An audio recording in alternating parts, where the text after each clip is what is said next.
Hello, everybody. My name is Gary Gomes. I am a Vedic astrologer of some 35 years experience. It's close enough to the time I started learning to say that. And I'll be 73 years old, October 1st. So still kicking, still here.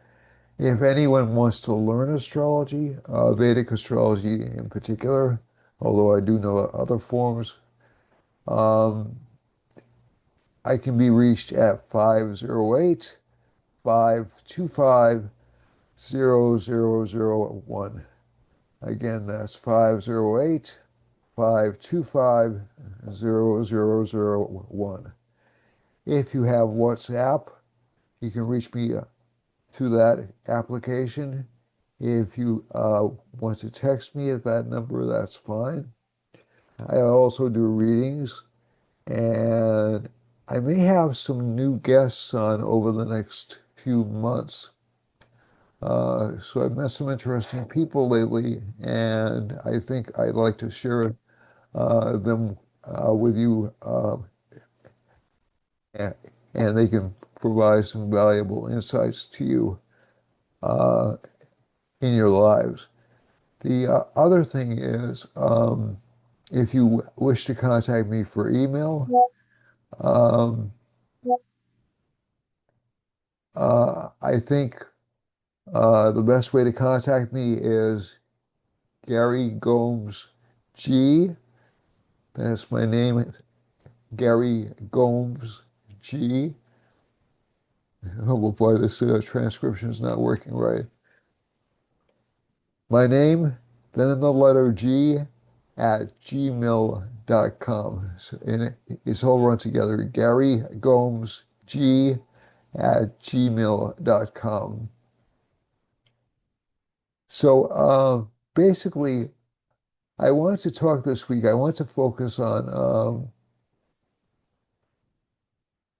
a couple of things happening domestically, and also I want to share just quickly um, something which confirms what I was telling you about uh, the level of protests or anti-government feelings around the world. Now, I'm not, keep in mind, when I say these things, I'm not advocating for the overthrow of any government or advocating for any political party. I'm just showing you what's happening in the world. And I ran across this page. So this is just a juncture in time. So I don't have earlier years to compare it to, but I thought this map was interesting even before I got into the astrology part of the program. I thought this map would be interesting to share, and I hope I can share it without complications. But Carnegie Endowment for International Peace has a website up in which they show the number of protests or uh, anti-government protests worldwide since 2017. So,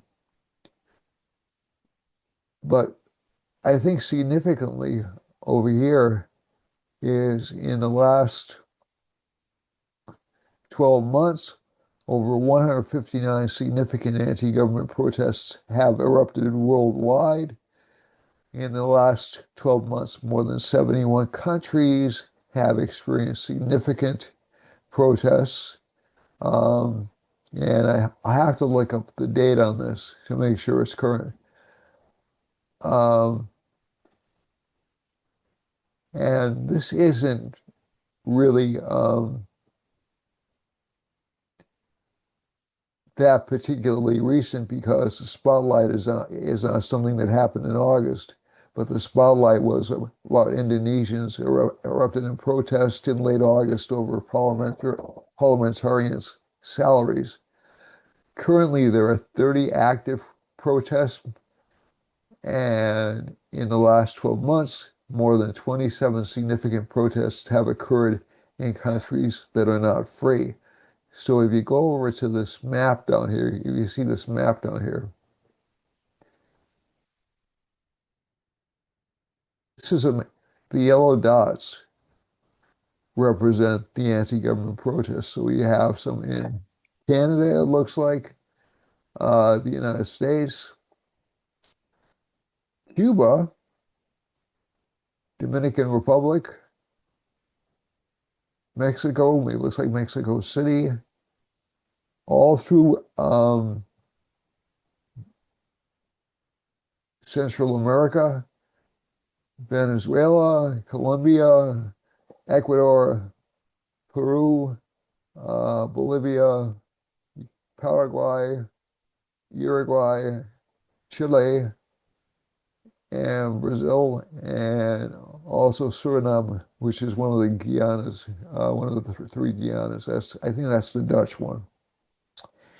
And there are all these protests in Africa, along the East Coast, all the way up, all the way up here. And this is actually, so I hadn't really looked at this map until today, but this is relatively consistent with a lot of where the astrocartography maps are showing there are problems. So this isn't updated currently, but as I told you before, Ireland, England, France, Germany, all through even in places as looks like Austria, that's Slovenia, Croatia, Austria, Slovakia, Poland, Ukraine. Obviously, there's a war going on there. Romania, excuse me, down into Bulgaria, down into Greece, some in the middle of Turkey, down into Iran, Iraq,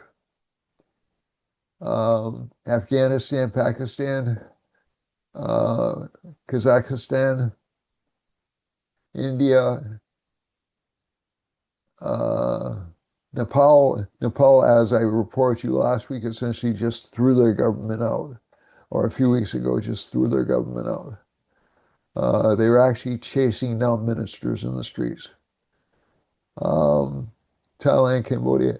So I don't have to go through everything. Indonesia, that was just mentioned. Japan, uh, South Korea. It looks like not North Korea. That wouldn't happen in North Korea, or if it did happen, we wouldn't hear about it. Mongolia, China, Hong Kong, Australia, New Zealand, and I was just watching something recently about Australia on TV, and Australia's facing a kind of of an inflation unemployment problem, which again we don't hear that much about. But the activity in Europe is really tremendous. The activity in South America. So if we think we have people who are ticked off here, look at these other areas, and especially look at Europe and Africa and all this area. Um, Chad, Senegal, let me just, Mauritania, Gambia, Sierra Leone, Mali. I'm probably going to screw up this pronunciation. The Ivory Coast, Cote d'Ivoire. I'm really not good at French pronunciation, even though I took it in for a little while. Togo, Nigeria, Cameroon, Gabon, Democratic Republic of the Congo, Angola, Namibia, all the way down to Mozambique, Botswana, South Africa, Ethiopia, Sudan, again, a lot, South Sudan, a lot of these, Uganda, a lot of these aren't surprising. Kenya, uh, and again, Comoros and Somalia. And one of the things that fascinates me, Oman as well, definitely. Saudi Arabia, there were some protests arising. Um, Yemen. So a lot of these, and as I mentioned last couple of weeks ago, India, Persia, it looks like Sri Lanka and Maldives. So, and again, Madagascar, which is a place we don't hear that much about. And what's this little dot over here? The Solomon Islands. Okay. So, um, this is just to show you a lot of the astrocartography maps I've been showing you have actually been pretty accurate, but they haven't occurred all at once. They've been occurring in splotches, and I think one of the things you're talking about when you look at these activities is they don't they don't cluster, they don't happen, they don't break out all at once, but the activity has been increasing since K2 entered Leo, and K2 will be in Leo for the next year and 3 months. So, again, I think we can expect more of this kind of stuff. We can expect more assassination attempts for both political figures and also for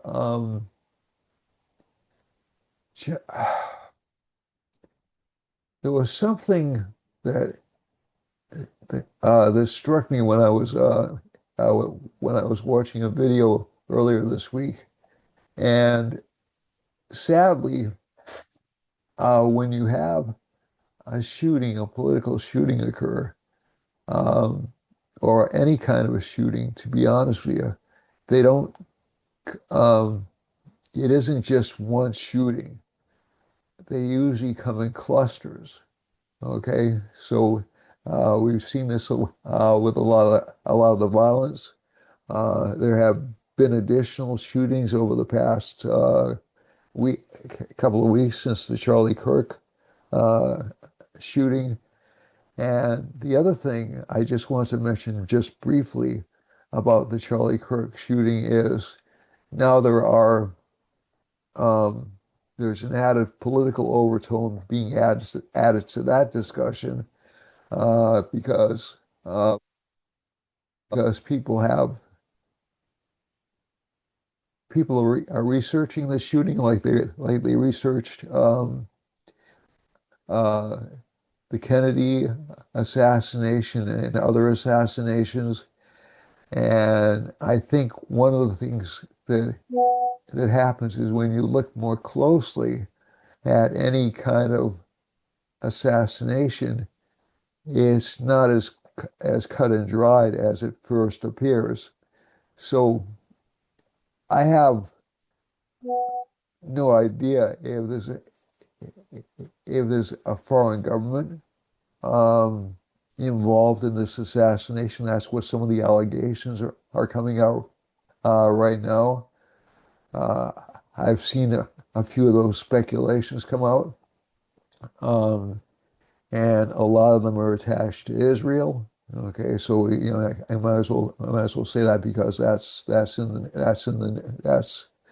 the current theory.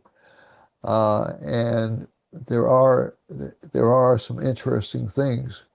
I don't know, to be honest with you, whether or not these investigations have any credence whatsoever. So, but you're going to be hearing a lot of that, mainly because Rahu's extremely strong right now, and it's in its most favorable sign. So that will rack up conspiracy theories. Um, the other thing is we have, as of September 28th, Mercury's very strong right now. heading towards the end of the sign, which is um, okay, but it's in Chitra Nakshatra. So Chitra is essentially a nakshatra for building knowledge. So I think you'll see over the next couple of months more building of knowledge. But everybody is still ticked at each other. They'll be mad at each other for the next couple of months at least. And I think also one of the other big stories that popped out this week was the reinstatement of, at least in the United States, was the reinstatement of Jimmy Kimmel to his slot. And interestingly enough, one of the I think it was Next Star didn't want to reinstate the show, but towards the end of the week, they decided they would reinstate the show. So actually, that's to me, that's actually a good sign. Uh, but I think it also demonstrates that if you're going to advocate for free speech for one group, you're going to have to advocate for it for other groups. The other interesting thing that came out over the past few days is that um, basically um, many of the social media companies came out flat out admitted they were being told to suppress information, selective information during the Biden administration. So essentially, if you have so you can't have somebody come out and say something which is blatantly untrue, which is what Kimmel basically did. You know, essentially saying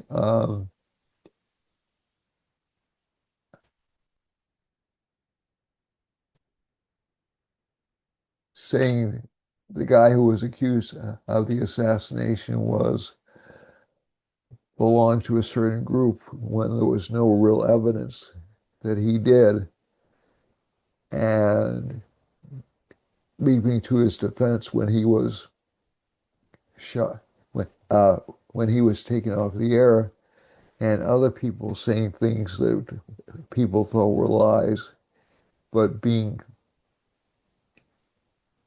essentially shut out of conversations because they were saying something that somebody didn't like or somebody disagreed with.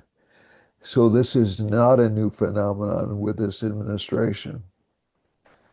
As a matter of fact, if I'm being fair, this goes, in my memory, this goes all the way back to the 1960s and the 1970s when essentially when Johnson tried to control the media, when Kennedy tried to control the media, so um, these were different issues, uh, but Kennedy essentially would ask people to cover up the affairs, um, and Johnson uh, actively worked to cover up um, problems in the Vietnam War or problems with his associates, or when Nixon created an enemies list and was pressuring people through Spiro Agnew to essentially uh, shut down criticism of the government. So this isn't a new phenomenon. But like I said, I do find it interesting that we're seeing parallels, and I'll take this to my grave, between the late 60s and right now. Late 60s, early 70s, and right now. It doesn't mean they're identical, but I find it fascinating that that particular phenomenon is going on right now. And So again, it doesn't mean economically it's going to turn out the same way.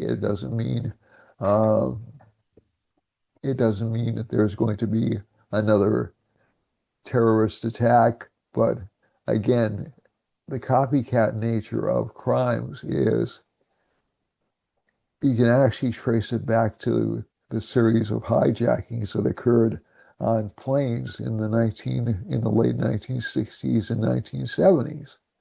So this, like I said, we're acting like this is all of a sudden the government was upset about something. Well, that's pretty much the way the government acted. So if you go back to just, and I'll end this political discussion in just a second.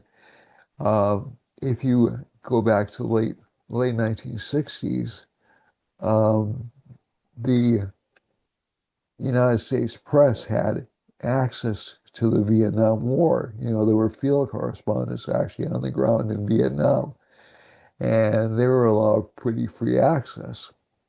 When that reporting turned out to be horrific, the next major conflict the United States was involved with, and that was essentially um, the invasion of Iraq into Kuwait.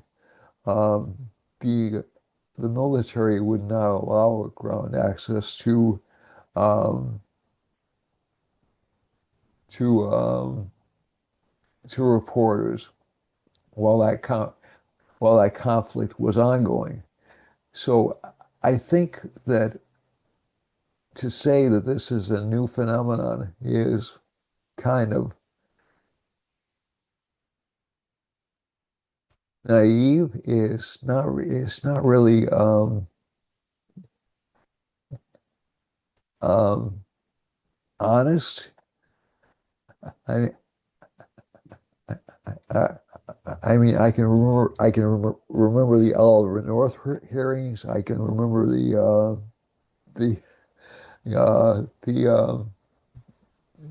the cone of silence about what was going on in Guantanamo Bay with after 9/11. Uh, Again, this is not a new phenomenon. So I think this sort of brings an obligation with the K2B. So let's look at the astrological factors causing this, why it seems new or why it seems um, different. So one of the issues is just human memory. You know, I'm kind of old. I've been around for a long time. I remember these incidents. Um, but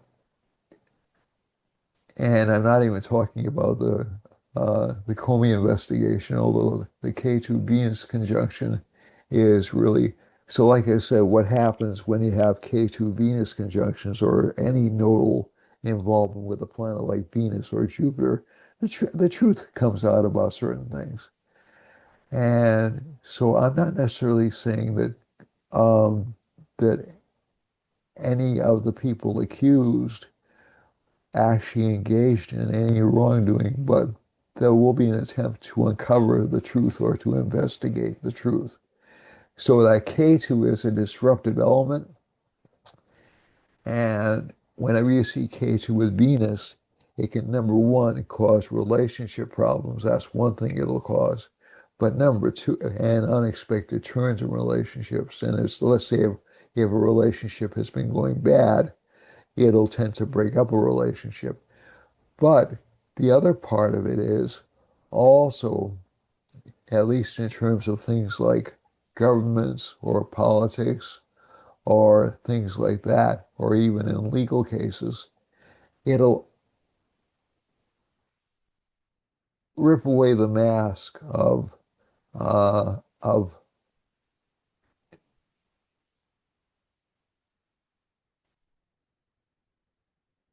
or force an investigation into what really happened. So this doesn't necessarily mean that um, people accused are guilty. That's not what I'm saying. but you'll see a lot of activities like that happening over the next few months. Okay. Um, and like I said, there are stunning parallels to the Nixon enemy list. But again, we have had pretty much virtually every president I can think of has engaged in some kind of um, political suppression or control of the media or control of or weaponization of the courts. I I I can't, for the life of me, I can't think of a single exception. Okay. This is more in our face because we have Rahu passing over the United States moon. I'll show you the US's chart in a second. Quickly, so because I don't want to spend too much time on it.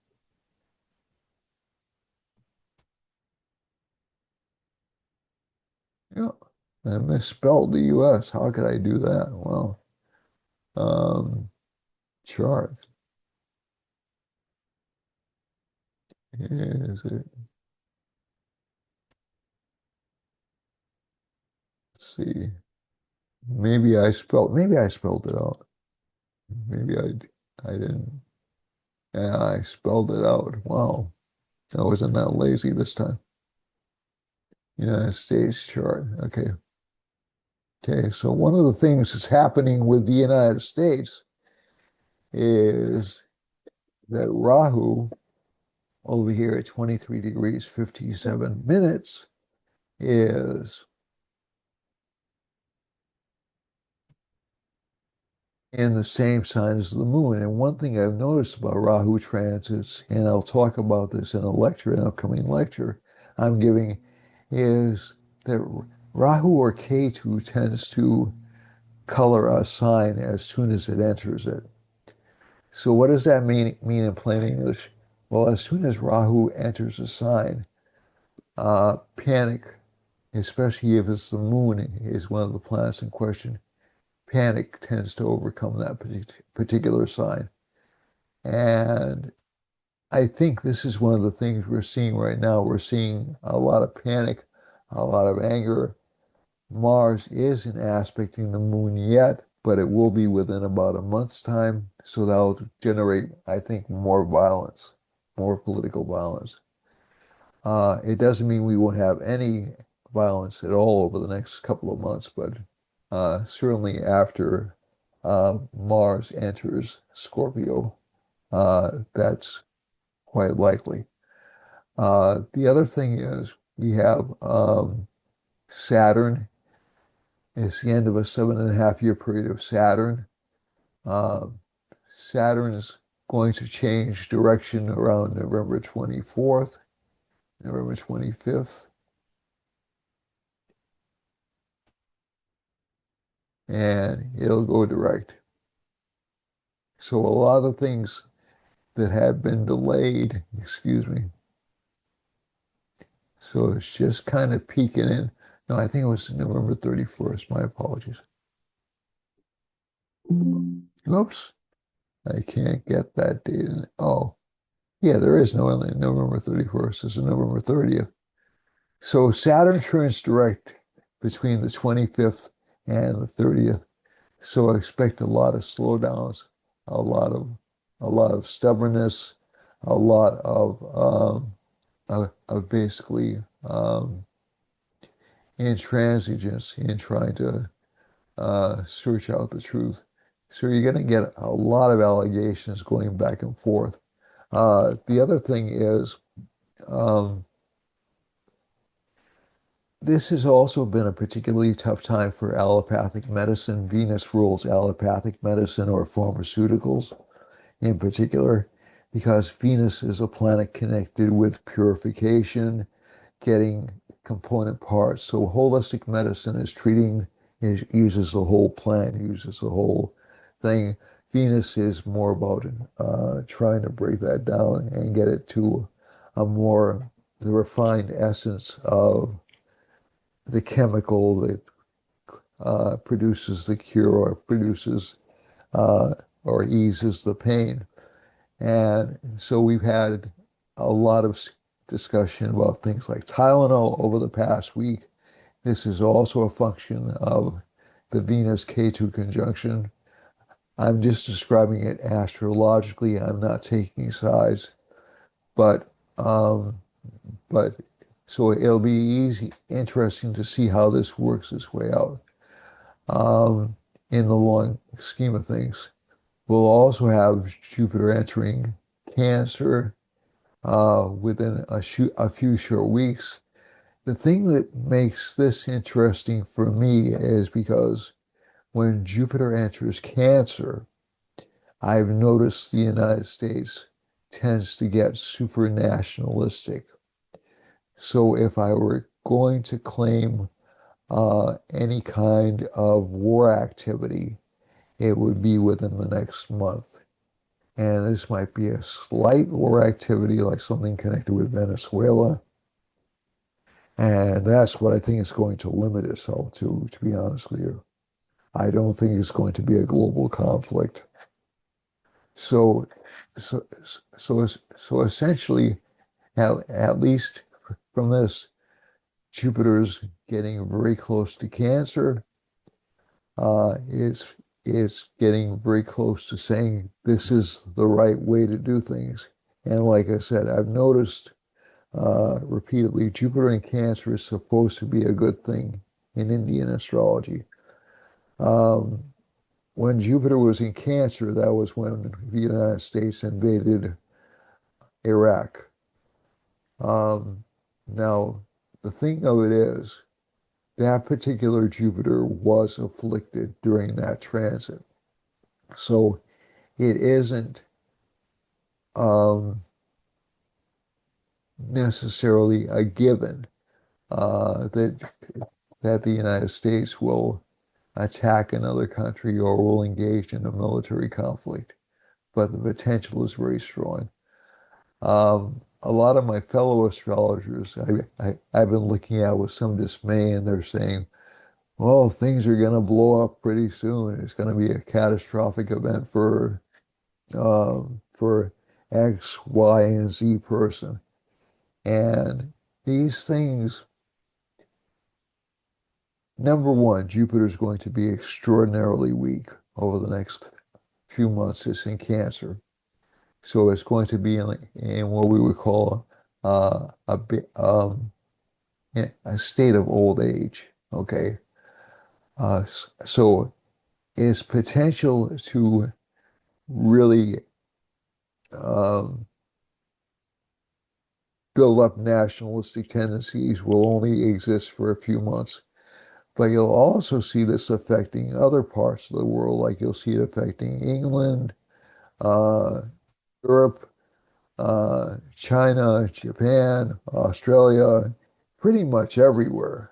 You'll see more nationalistic tendencies, more protests against the government, more of an interest in return to things as they were. So this will be like a a foreshadowing of the next summer when Jupiter goes into Cancer and stays for a while. Okay? So I think that what I would do, so again, this doesn't necessarily mean it's a bad thing for this nationalism to be popping up, and I'll tell you why. Um, most people need a sense of identity, or they need a belief that they belong to something larger than themselves. What, since around 2000, um, let's count back 6 years, roughly 6 years, 6 or 7 years. So roughly since 2000, um, let's say 2017, 2018, or and actually leading up a little bit before that, actually more like around 2000, but definitely during 2016, 2017, there was a desire to break away from tradition to do things very non-traditionally. So you had people like, uh, you had things like Brexit happening, you had things like the Trump election, things like that. So that may strike some of you as a step backwards, but actually it was kind of a revolutionary act at the time. And you'll start to see some of the breaks in tradition solidify to a certain extent. This doesn't mean the country will become more liberal, although that's a possibility. Um, but I'm also seeing this as being a time where you'll see more intense adherence to tradition, and that usually indicates a conservative environment. Okay, so that's not what I'm wishing on anybody. I'm just saying that's what I've seen astrologically through the years. Okay, so be prepared for that. That's and the Saturn retrograde gives more strength to non-traditional elements in society. So let's say it would give more strength to leftists or reformers, but that strength will increase between now and the end of November. And where Saturn goes direct again, and you'll start to see more strength accumulating on the more conservative side. Now, the interesting thing about that is about 2 years from now, Saturn enters Aries, and that will tend to give sort of a booming economy. That's been my experience when Saturn enters Aries. And maybe an unrealistically booming economy, but a booming economy nonetheless. Okay? So, um, yeah, so we're in for some interesting changes. The immediate changes we're looking at is Venus within about 2 weeks goes into Virgo, where it'll be debilitated, but the debilitation will be canceled when uh, because Mercury will be in Libra, and and so there's an exchange of lords, so that um, makes it a little bit tougher for justice to be done, but it only delays it, it doesn't deny it. And the other thing is Mercury, uh, this will also enhance trade. It'll also make trade relations more critical, but it'll also enhance trade with Mercury in Libra. And Venus will soon follow into Libra, and you'll see, I would say, an increase in consumer confidence around that time. So that's around 2 months into the future. So at least right now we have, at least for this month, a lot of pessimism, a lot of anxiety showing up in the chart. Jupiter's aspecting Mars, is increasing warlike temperament. Um, Sun and Mercury conjunction is actually good for communications, good for um, people who have planets in that particular sign. Venus and Ketu, unexpected or unusual arrangements or relationships over the next month. But again, don't trust people with your money. That's one of the things I, I would say to you, because there's a large probability that you could get ripped off or taken advantage of. To use an old, yeah, ripped off is really a boomer expression, isn't it?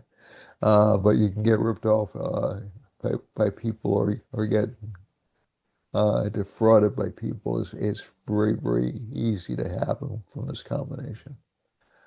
All right, but like I said, the nice thing, so eclipses are always unpleasant, but I always like to look at the positive side.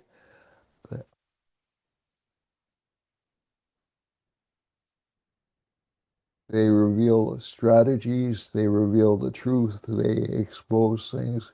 And this is true for both sides. It isn't true for right or left. I have to keep emphasizing this because basically,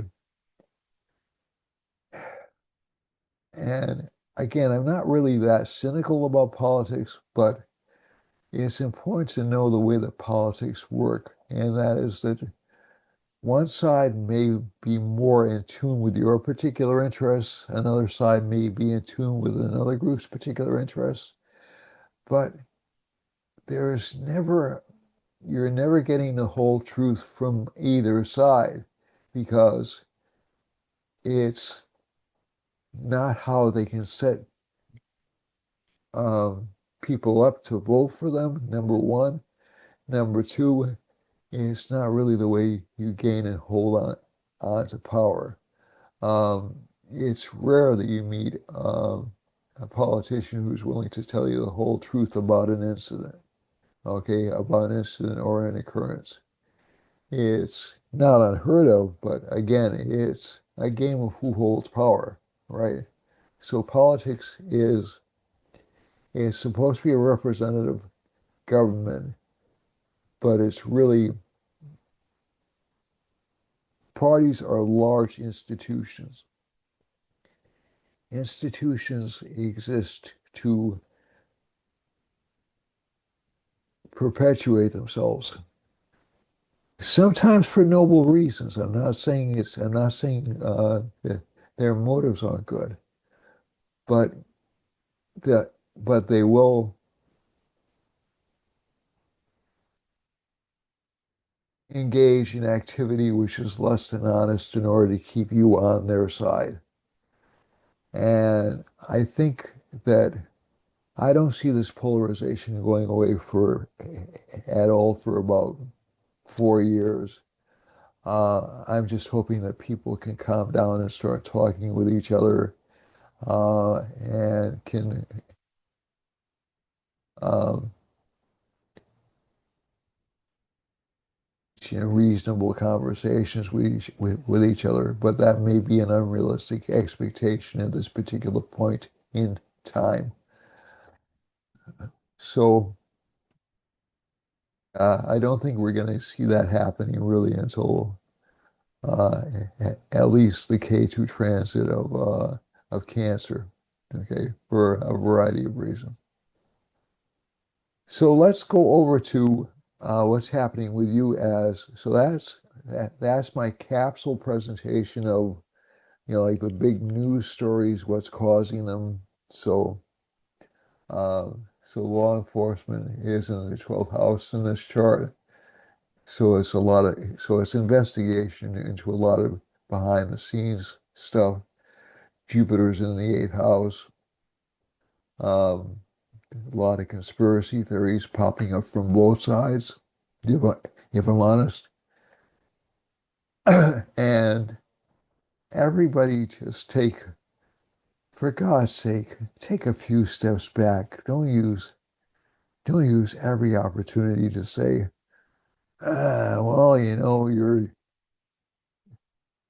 a jerk, or or um, individuals find this person repellent just like we do. It's this is high school stuff. This isn't adult behavior. This is high school crap. Okay? Sorry for being so preachy, but geez, after a while it gets kind of tired. And I want that Rahu over here to produce new technology so we can uh, mine the asteroids or go into space or make discoveries about the sea. I don't want to waste all our time trying to figure out who's right or who's wrong or who's uh, got got the answers to the world's problems. I don't think anybody has the answers to the world's problems, but I do want to see, and I also want to see some people sit down and seriously address how they're going to um, rectify the strains that are being put on existing political systems, which are destabilizing a great many countries. And that comes from essentially um,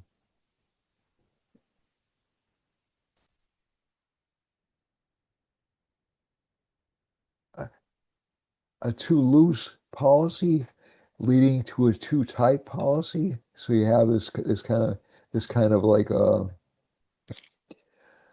clash, and so and the name calling has to stop. So just yeah, calling somebody a fascist or a communist isn't going to get you anywhere.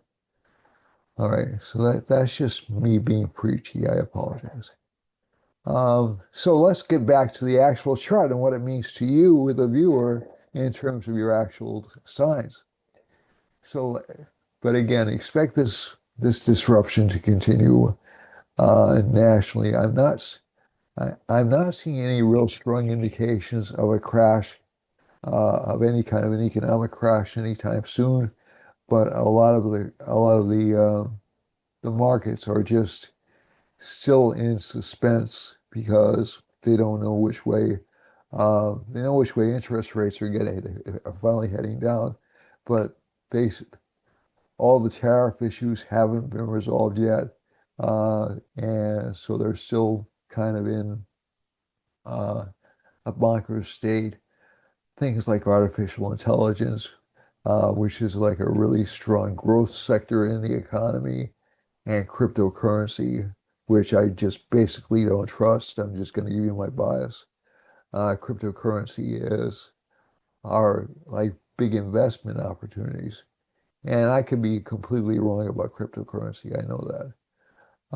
But these are like speculative booms and both rely to a certain extent on optimism. And the rest of the markets rely on optimism for the rest of the planet. So this Venus K2 conjunction, Venus actually has to do with computers. Okay, so that's one of the interesting things about Venus. Venus actually has to do with computers, labor-saving devices, silicon-based.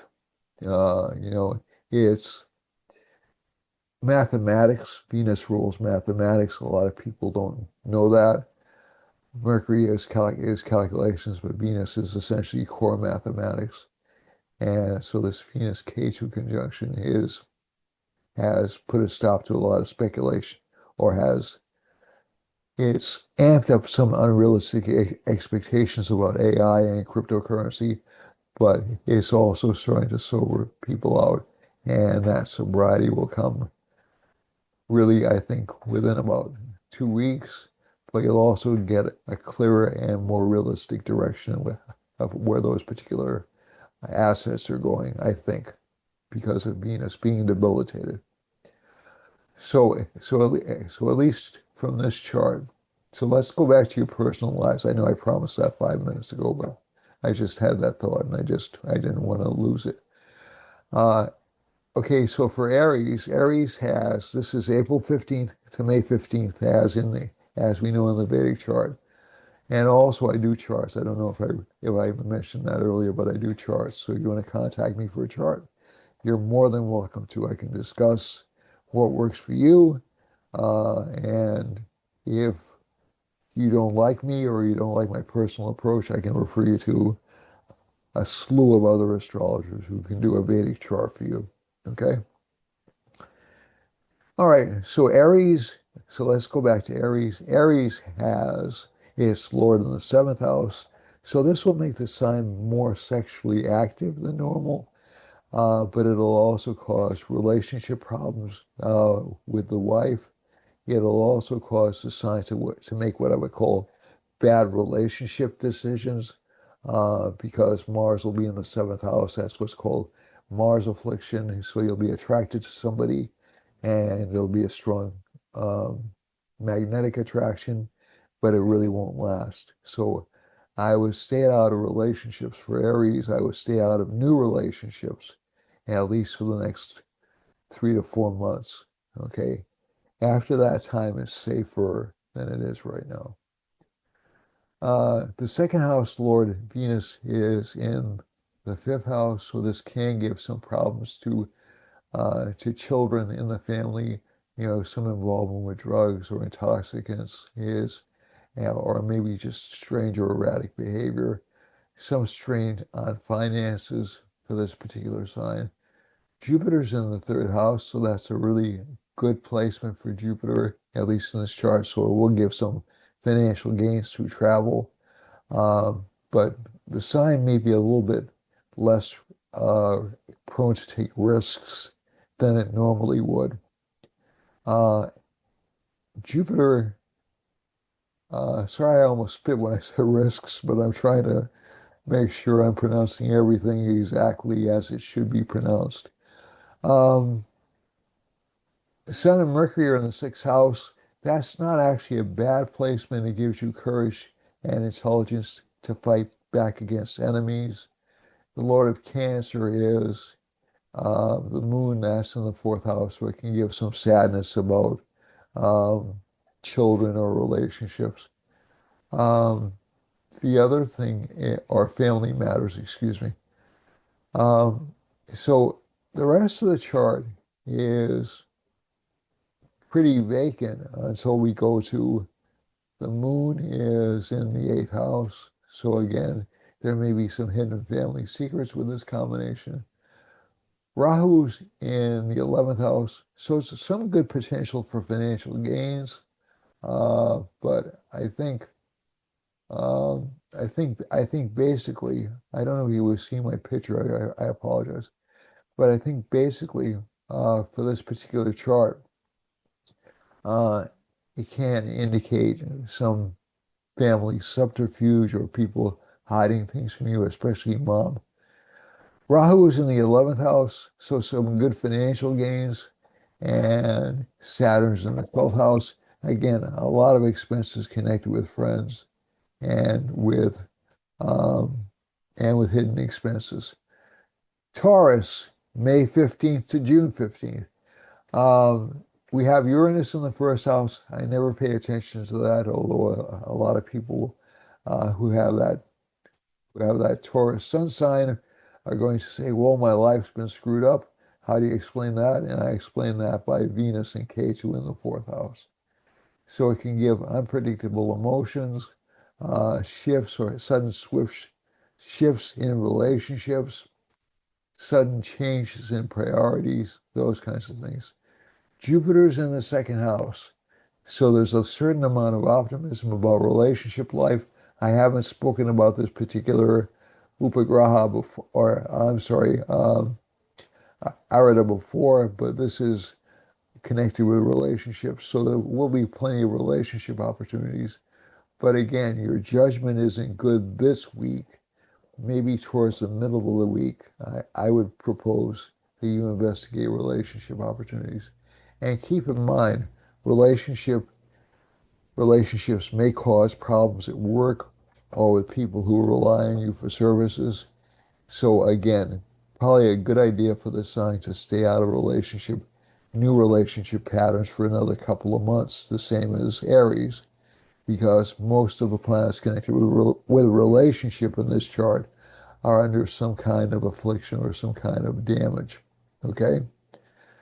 Jupiter aspects Mars, so it'll introduce a lot of new partners to you, but I wouldn't make a move really for another couple of months. Okay? For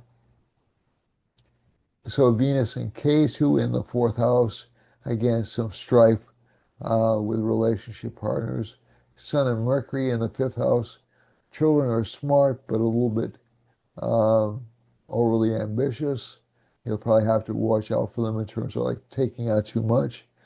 Moon is in the seventh house, so this can make relationship life seem a little bit depressing, at least until tomorrow. So after tomorrow, you should be in better shape. Rahu's in the 10th house. That should give some dissatisfaction with career, but you know what? It will also give some financial gain, and you're going to experience this for the next year, so I wouldn't job hop. Okay? Saturn in the 11th house, slow but steady game for this particular rising sign. Now, if you want to accelerate financial gain for this chart, you can do things like give donations to children on Thursdays. That's pretty harmless. Um, you know, so that doesn't account for the person's rising sign. I would do a remedy like that. Um, Sparingly, it doesn't hurt to do something like that. So let's say if you're giving money to schools or giving money to children who were abandoned by their parents, that's actually a really good practice to engage in. But don't expect miracles or immediate changes in your life. But it is a good activity to strengthen Jupiter for financial gains. Venus is in, to strengthen Venus, treat young ladies nicely, cordially, politely, um, and because they'll seem a little bit odd or emotional right now, okay? Or erratic emotionally, let's put it that way. So that's right now, that's the Venus K2 conjunction, okay? Let's see now. And for this sign, good financial gains, but Saturn aspects the first house, so there is going to be some delays in success, but it'll come especially after the end of November. For Gemini, that's June 15th to July 14th, 15th. Jupiter sits in the first house. It'll move into the second house relatively soon. It won't increase finances by that much, but you will at least see a little bit of a financial bump, a little bit of a financial improvement over the next few months. And Jupiter, it rules the seventh house, so it gives good relationship opportunities. And Jupiter and Mars is in the fifth house, so this is one of the signs where sexual attraction may not be a deficit to the relationship, okay, to starting a relationship. But Venus is a little bit corrupted in this chart. It's a little bit eccentric. You'll be attracted to people who are a little bit lazy or a little bit odd. So again, I'd wait a couple of months, you know. Um, so Sun and Mercury are in the fourth house. Good combination for intelligence. Let's see now. Saturn is in the 10th house. Good for integrity. Sun and Saturn aspecting each other is always good for honesty. So honesty at work, honesty in career. A lot of good results come if you're honest with people. Jupiter aspects Mars, so again, it will make relationship or love affairs quite possible, but it will also increase um, financial gains. So, I mean, I would focus on the financial gains aspect of it more so than new relationships. People will get involved in relationships no matter what I say, but it's just kind of a cautionary note because Venus is going to be in kind of rough shape over the next couple of months, over the next month and a half at least. Excuse me. So let's move on. So Gemini doesn't have a bad chart except for that Venus, which is the ruler of its fifth house for luck. So again, you'll get some unexpected luck, but it won't be as much as you want. But at least it'll be better than receiving nothing, no luck at all. All right, so let's go on to Cancer. Cancer is July 15th to August 15th, and at least in the Vedic system. And Venus and K2 are in the second house. Can give some problems with home life, some problems or some arguments about money. Sun and Mercury are in the second are in the third house. That gives the sign some ambition, some clever negotiating skills. Mars is in the fourth house. Prepare for some fights at home. It could be about money, it could be about other matters. Fifth house has moon in it. So again, not really a good sign for love affairs, but it is a good sign for getting benefit from work you've done in the past. So again, within a couple of days, this feeling of being down or being let down will pass. So don't worry about that. Saturn's in I'm sorry, Rahu is in the eighth house in this chart, so it can indicate um, a lot of fear of the unknown for people with this particular chart. A lot of fear that people are working against you but you know, there's not really a lot you can do about it except to calm yourself and just say this, this will pass. Saturn's in the ninth house gives extra pressure from boss. Jupiter's in the 12th house gives good potential for saving, and Jupiter will move into its exaltation sign within about a week. Okay, so that's actually a good transit.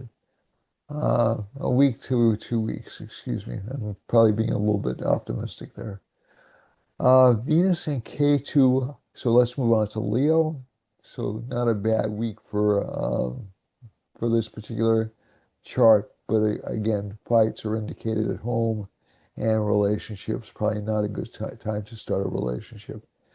Leo has Venus in K2 in it. As I said, for this sign, this actually constitutes a kind of a Raj Yoga. It's the 10th Lord in the same sign in a trinal house, which is 1, 5, and ninth house, and ninth houses, excuse me. And house, uh, okay, so it's a trinal Lord, excuse me. It's an angular Lord. Taurus is an angular Lord. Venus rules Taurus in the first house, which is a trinal house, along with a node. That's a very special kind of Raj Yoga, according to Parashara. So so essentially, this can give unexpected luck, unexpected financial gains. Jupiter's in the 11th house, and Jupiter moving into the 12th house actually won't be bad for this sign because it'll give it success in foreign ventures or in terms of saving things.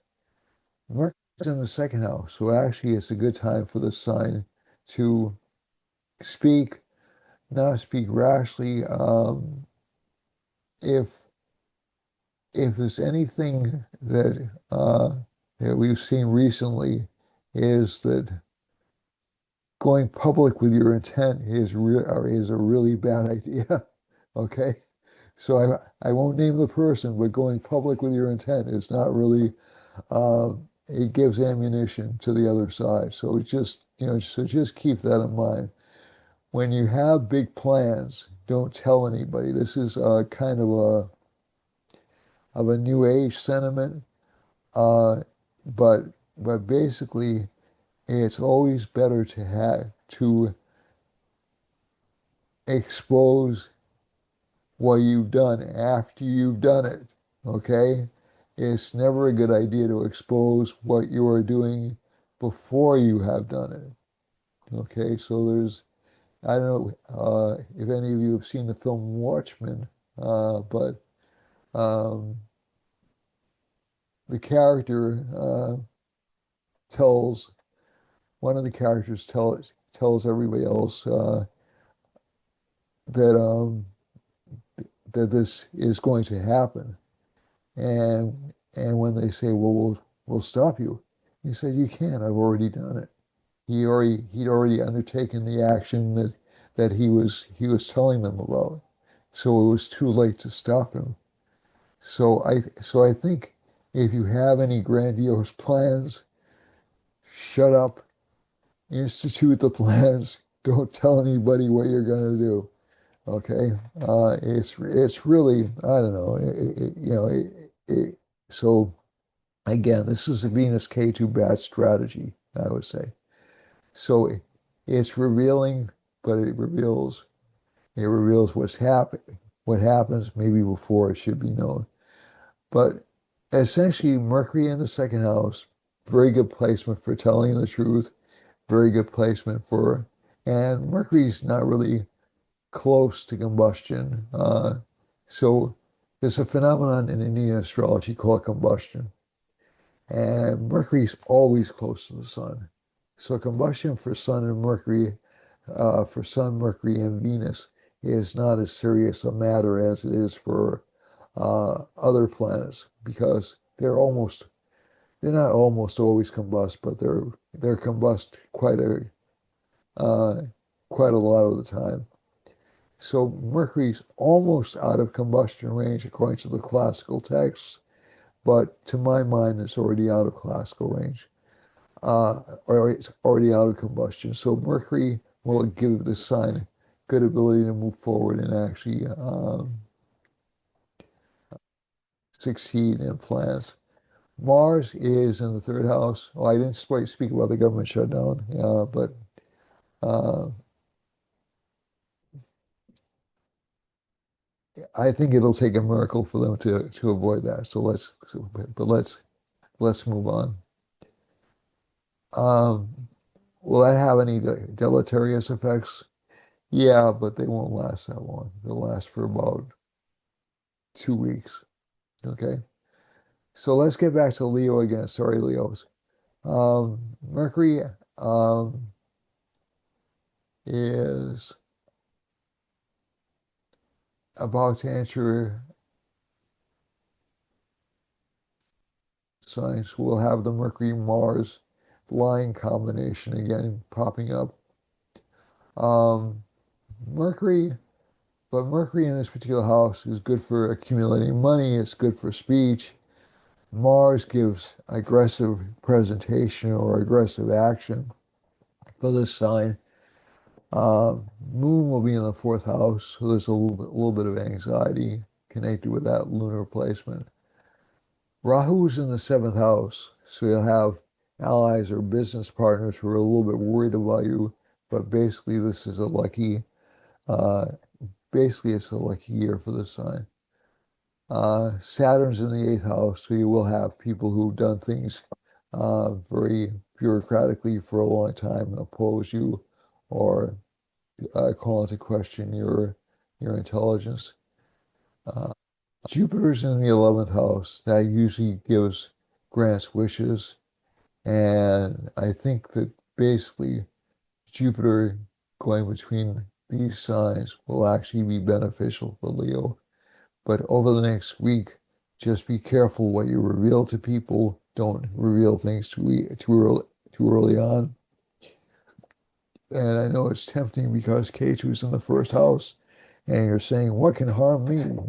You know, that's really one of the downsides of K2 because it doesn't have a head of its own. So it essentially, um, if it's in conjunction with other planets, it takes on the attribute of Venus. So, but it'll twist it just a little bit. So at least for Leo, it'll make the sign feel like it's invulnerable for a little while. Not like nothing can hurt it. So that's something to be advised of. Also, be careful driving because of afflictions to the fourth house, which is connected with vehicles, and also afflictions to the first house, which is connected with judgment. Okay.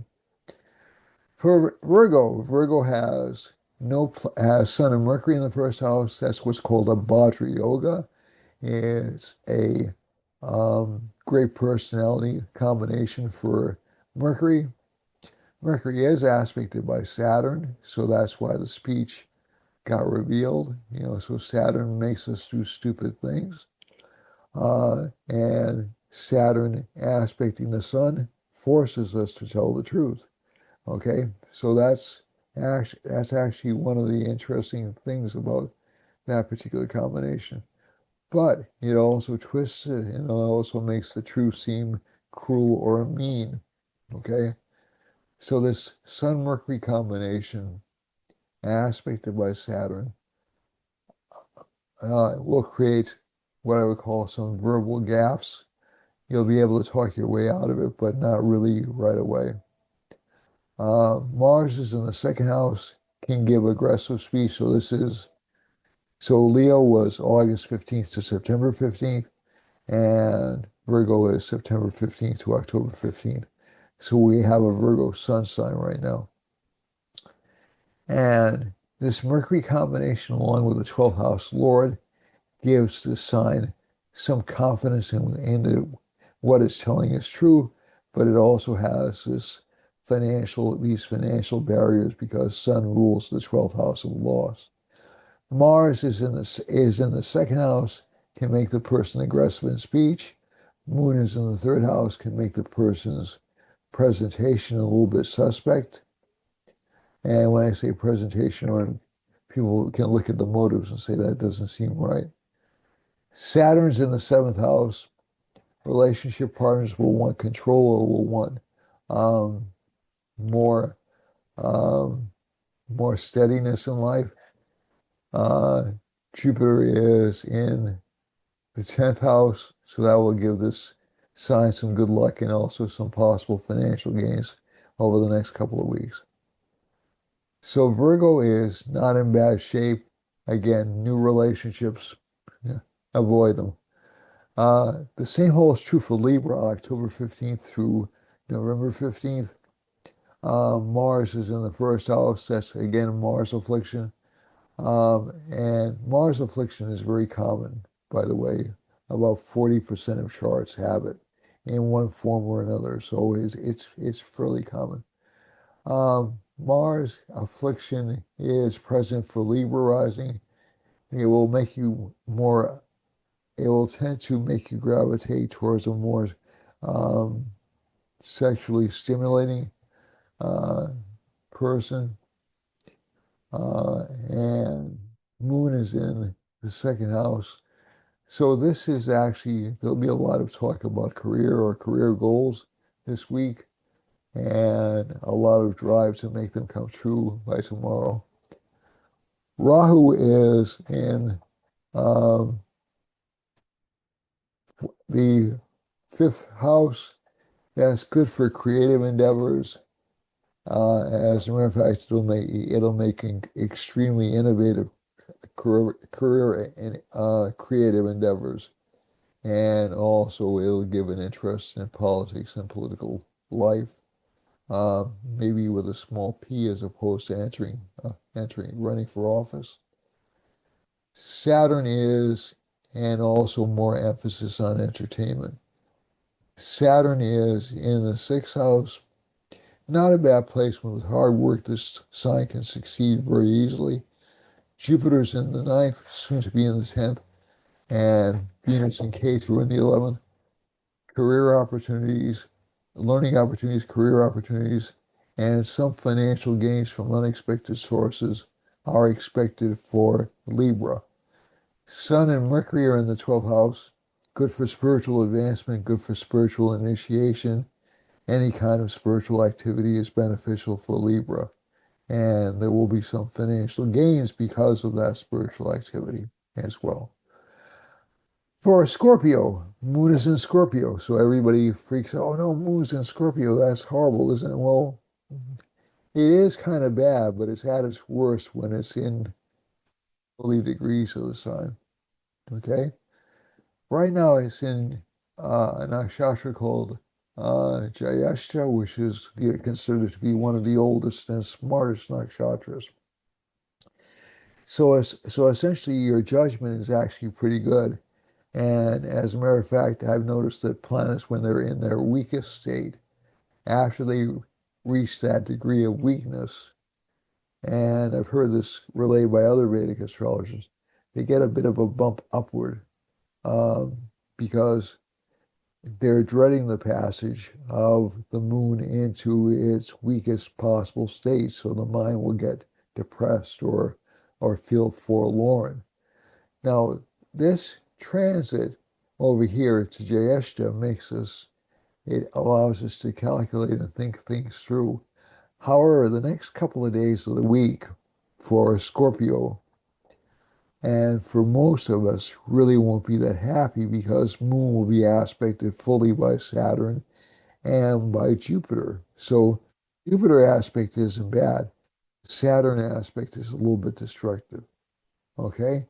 So essentially, this will put a lot of people in the position of trying to rescope their plans, especially Scorpios, rescope their plans for money. And so there will be some financial advances, but there'll also be some obligations for money connected to children, okay, over the next week. Rahu's in the third house, makes the sign brave, unafraid of anything, wants to fulfill its desires. Jupiter's in the eighth, soon to be in the ninth house. That should give some overall luck to the sign, at least for a short period of time. Venus and Ketu are in the 10th. That makes work life seem difficult or hard to handle. And the 11th house has that Sun Mercury conjunction. Mercury's past its maximum exaltation point, but it's still very well placed in this particular sign. So, uh, roughly, at least from the chart, um, Mercury is in very good shape. The sun's in very good shape, and you should actually see some financial gains from career. The Lord of the first house, though, is in the 12th, so the sign will probably lack confidence for about another month and a half. Or Sagittarius. Sagittarius has Saturn aspecting the first house. That's not going to change anytime soon. And Jupiter aspecting the first house, which will change within about 2 weeks. So Jupiter will aspect the second house of money. It should bring additional financial resources into this particular house. And within about 3 months, you should see this sign coming back to more emphasis on alliances or partnerships and maybe recovering some lost ground. Okay?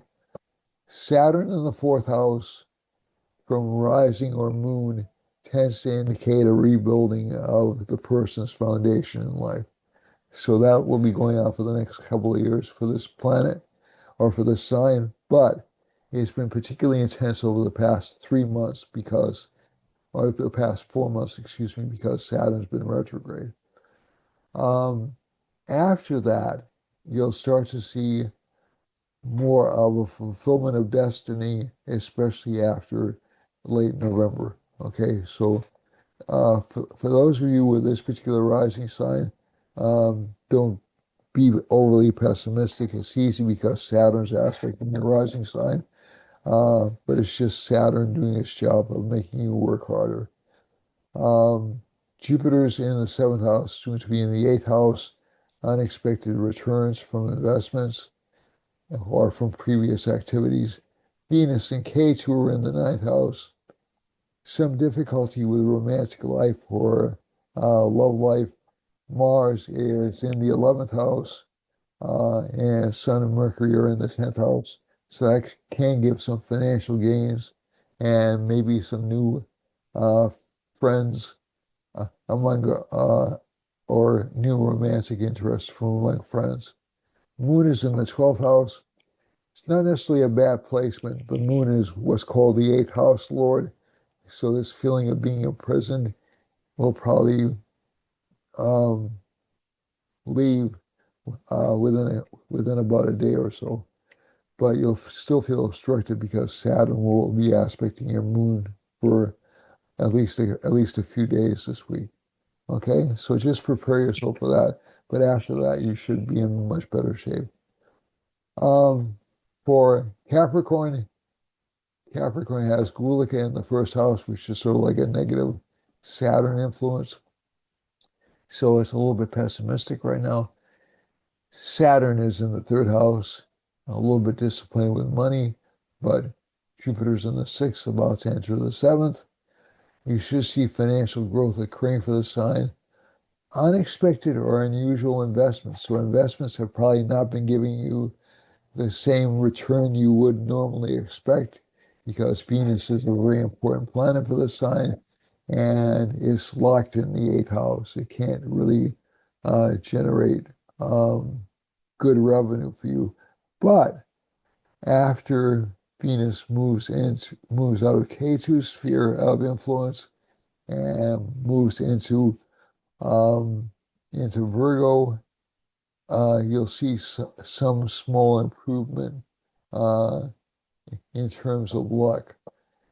The other thing is Mars is in your 10th house of career, so it gives good luck through investments in precious metals, uh, real estate, stuff that comes from the ground like oil and petroleum, those kinds of oil and coal, those kinds of things. Lithium, if you're interested in that. And finally, Moon is in the 11th house of friends, so friends will seem a little bit depressed or a little bit downtrodden this week. That will pass. Um, Aquarius. Aquarius has Rahu in the first house. So this sign will be a little bit dissatisfied or a little bit anxious to get going with what it views as being its life's mission. So expect this sign to be a little bit greedy, not quite knowing when to cut off. Um, Venus is in the seventh house. So again, odd or unusual relationship encounters. Um, Not necessarily a bad placement, but you're going to attract some pretty unorthodox people relationship-wise. Um, Venus also, you'll also attract some people who are actually kind of wealthy into your life. Sun and Mercury, but eccentric. Sun and Mercury are in the eighth house. Good time for studying, especially metaphysical subjects. Jupiter's in the fifth house. Good for overall luck for this sign. When it answers Cancer, it'll be good for work. So overall luck is strong. Mars is in the, we've already spoken about Mars, I think. Mars, no, we haven't spoken about Mars. Mars is in the ninth house. um, Gives good luck in career uh, through managing or directing people, maybe administering scarce resources. Some anxiety or worry about career though, because the moon's in the 10th house, but that will really pass by early next week. Let's see now. Saturn's in the second house. We've already spoken about that. So slow accumulation of money, slower until November just because of the retrograde. Okay. All right. Finally, last but not least, we come to Pisces. Pisces has Saturn in the first house, so slow gains, slow movement, slow everything for the sign. Sun and Mercury are in the seventh house. Actually, not a bad time for meeting new people or new business partnerships. Not a good time for romantic relationships or for marriage ideas. Um, the other thing is Venus and Jupiter's in the fourth house. That's good for the family. It'll enter the fifth house, and you'll see increased attention paid to the children, especially around education. And we have Sun, Mercury in the eighth house, good for exploring or investigating or researching things for this particular sign. Mars is in, so that, I'm sorry, Sun and Mercury are in the seventh house. So again, good for exploring or investigating things about relationships and about partnerships. Mars is in the eighth house. That gives Mars affliction. So again, no new romantic relationships are advised at this particular time. Maybe in about a month's time. Um, let's see, yeah, month and a half. Moon is in the ninth house, gives some small gain connected with people who are either depressed or anxious. It's not really a bad transit of the moon, but you'll see it focus and become much more seriously work oriented tomorrow. So let's go to the global map. Spend a little bit more time on that than I wanted to, but I hope it was helpful to you. Let's see, globe map. Okay, here we are. So we have Venus line close to Hawaii, and a Saturn line close to Hawaii and cutting through the Aleutian Islands. And the Venus line is passing over the far Aleutians or the middle Aleutians. Um, and I think what I can say from that combination, some possibility of, uh, of earthquakes or um, volcanic activity in the Aleutians, um, some small possibility of inclement weather or um, financial distress in Hawaii. Hawaii is typically um, one of the more expensive states to live in because essentially everything has to be imported. So gasoline, so things like gasoline aren't um, are shipped to Hawaii. They're delivered to Hawaii. So they have natural resources, but it's not I don't believe it's refined oil. I don't think they have any oil reservoirs nearby. Um, there's a Mercury and a Jupiter line crossing over Western Canada, close to British Columbia, but also close to the Northwest Territories. And I'm thinking this will give um, more attention to the Northwest Territories. There's a Mars line cutting kind of a sickle through California, Baja California, all the way up through Montana and into Alberta. So we can expect some violence in that part of the world or some protests in that part of the world.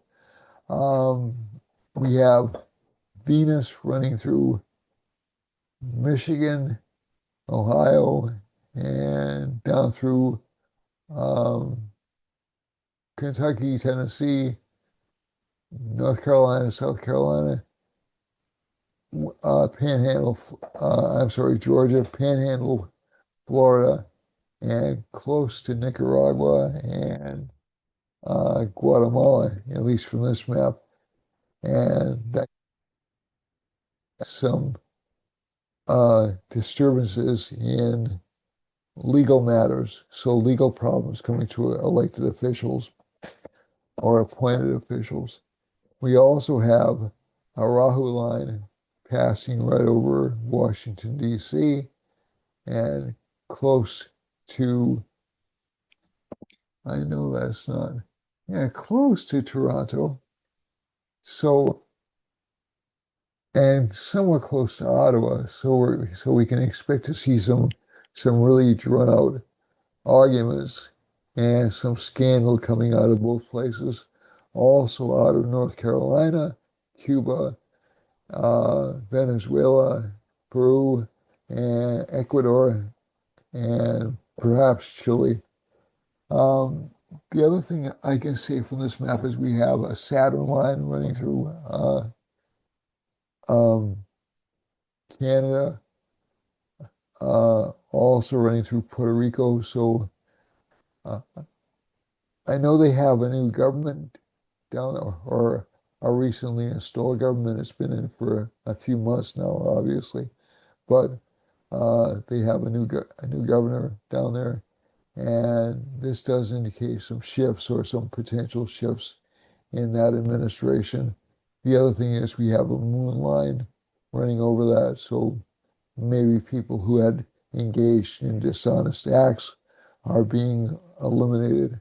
There is also a Saturn line running through Venezuela, Guyana, and down into Brazil and Bolivia and Colombia. So I'm thinking in Argentina. So I'm thinking, and that along with the sun line, I'm thinking you're going to see more strict crackdowns on behavior in those countries. The Sun-Saturn line is a very authoritarian line in the chart, and I think in those parts of the world, yeah, a lot of a lot of problems in terms of um, civil disturbances, um, and Paraguay is showing um, some crackdowns in in terms of the government. There's a Jupiter line running through uh, Brazil, and there's also a moon line running through Greenland all the way down to Brazil. Now, the moon line in Brazil, the moon line and the Mercury line over, I'm sorry, not the, yeah, and the Mercury line over Greenland, and I'm sorry, the moon line isn't over Brazil, it's over um, Dominican Republic. And so if I go down and I follow this Mercury line down, I can see this Mercury line coming down. So we're going to hear a lot more about legal problems in Brazil, Uruguay, and Paraguay. Okay. If we go over here, uh, and also more about the legal system in those countries, especially Brazil. There's a Jupiter line crossing over the Azores. This isn't necessarily a bad line. Uh, there is a Jupiter line, but it does give again a certain amount of nationalistic fervor to that particular country. This is also passing over Ireland, Scotland, Norway, Sweden, Finland, and you see a moon line running through uh, Germany all the way down into all the republics in Africa I just mentioned. I apologize. I can't remember them all, but Nigeria will certainly be affected. It looks like, and definitely there are other locations in Southern Africa which will be immediately impacted. Also, Algeria. I'm sorry, not Algeria. Libya looks like it's going to face some problems. Um, and maybe even an attempt to dismantle the government in the Congo and also um, and let's see now, trying to remember the names of all those countries down there. I'm sorry, folks. Um, but again, some government scandal is indicated in all these countries, all up and down Africa, also extending up into Italy, uh, Switzerland, Germany, Sweden. So this looks fascinating. This looks really interesting. There's a Venus line running through Poland. This can mean either bad weather or bad decisions on the part of the government. Take your pick. And that Venus line is going to introduce some flooding in, of all places, places like Libya, um, Chad, and other parts of Africa. So this is kind of interesting.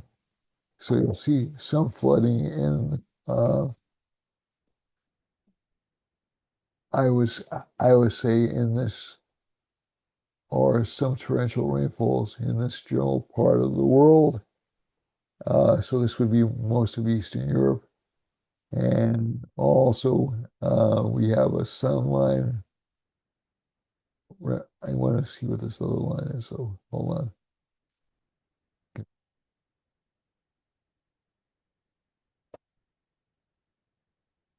Yeah, so this is sun line.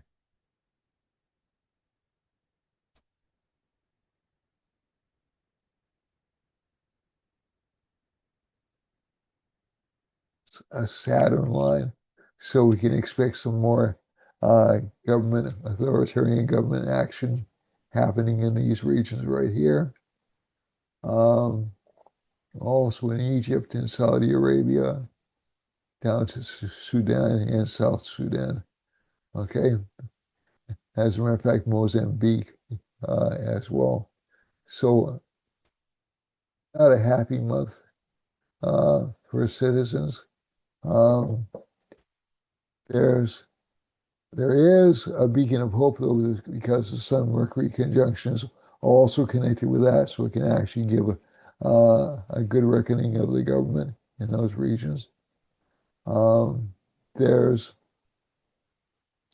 a Mars line running through Ukraine, running down through Iraq into Iran, and through Saudi Arabia. So does that mean the United States is going to go to war with every single one of these countries? Not necessarily. There's and like I said, there is a possibility that um, the United States will attack Iran. I didn't say that before, but I'm saying it now. However, I am thinking they're going to have more problems from Pakistan and Afghanistan. That's just what my gut instincts are telling me, maybe even from the Saudis. So it, so so essentially, um, I'm going to stick to that because I'm not seeing anything that contradicts that.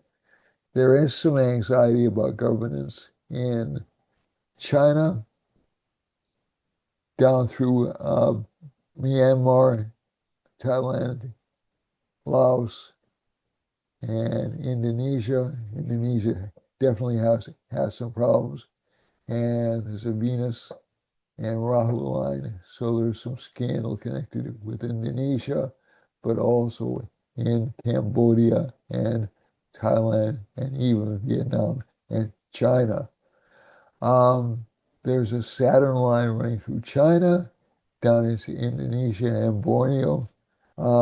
So you'll see those economies still struggling to gain steam, okay, and or to gain momentum. And the Saturn line also indicates a kind of repressive governmental policy in Western Australia, all the way through Indonesia, all the way up into China, and all the way up into Russia. And is particularly true between the Saturn and Sun line right here. Okay, so this area, or this Rahu Saturn Sun line right here, Rahu Saturn Venus Sun line right here, over here. I'm sorry, folks. Okay, so this looks like the most difficult astrocartography segment. And as I said before, a lot of the eclipses have been focused on the southeast, not on us specifically. So I think um, that if we go to Mars line and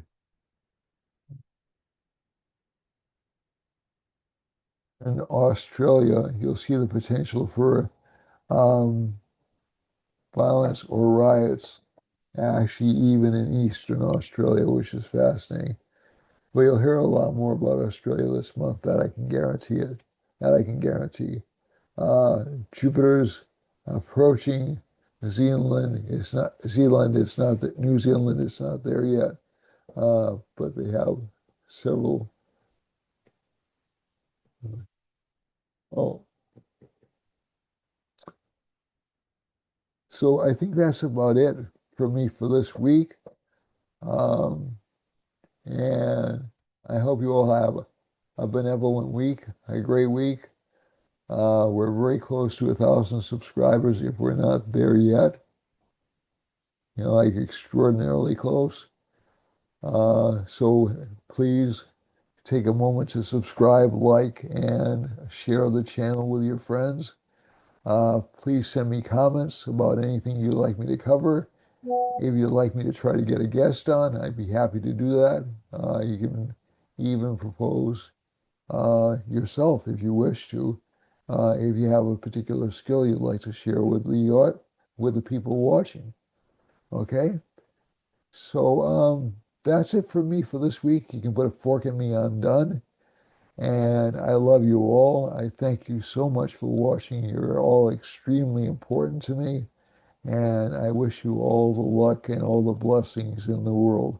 I did get some good reports from individuals uh, about turning around for them. So I'm really happy for them. And the other thing is, a really good friend had a health scare this past week, and I'm just sending out good wishes to her and to all people who gotten bad news or unfortunate news or disappointing news. And my thoughts are with you, um, and hope you achieve. I sincerely hope you achieve your goals.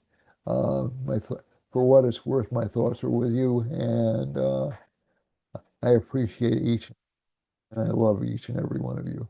Okay, you mean a great deal to me, and thank you so much for watching. And now let you get on with your busy lives. Thanks a lot. Namaste. See you next week, if not sooner.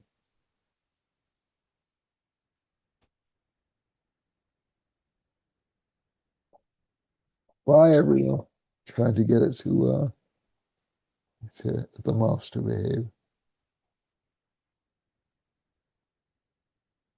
There he goes.